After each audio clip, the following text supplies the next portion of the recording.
আমরা এখানে উপস্থিত হয়েছি কালেক্টরেটের যে দুর্নীতি, যে সকল দুর্নীতি আমরা বিগত 12 বছর ধরে সহ্য করে আসছি, সেগুলোর বিরুদ্ধে ব্যবস্থা নেওয়ার জন্য।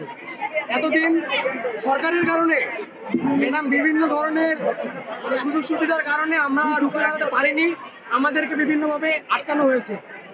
কিন্তু বর্তমানে তার বিরুদ্ধে এত অভিযোগ এবং সকল অভিযোগের বিরুদ্ধে যে প্রমাণ, সেই প্রমাণগুলো জাস্টিফাই করে আমরা সাধারণ শিক্ষার্থীরা এখানে নেমেছি। এবং আমাদের যে সকল দাবি ছিল, আমরা 12টা দাবি নিয়ে এসেছিলাম, 12টা দাবি পূরণ হবে এবং আমরা প্রিন্সিপাল ম্যাডামের পদত্যাগ চেয়েছিলাম। আমরা চাই কালেক্টরেটে এমন কেউ আসুক যে কালেক্টরেটকে নিজের সন্তানের মতো লালন পালন করবে। কালেক্টরেটে কোনো দুর্নীতি চলবে না। কালেক্টরেট আমাদের সবার টাকা দিয়ে চলবে, আমাদের বাবা মার রক্ত ঝরা ঘাম দিয়ে এই বিল্ডিং করা।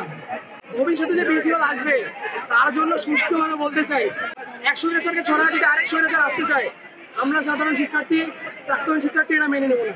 তিনি আমাদের শিক্ষার্থী বলে গণ্যই করেন না, তাহলে তার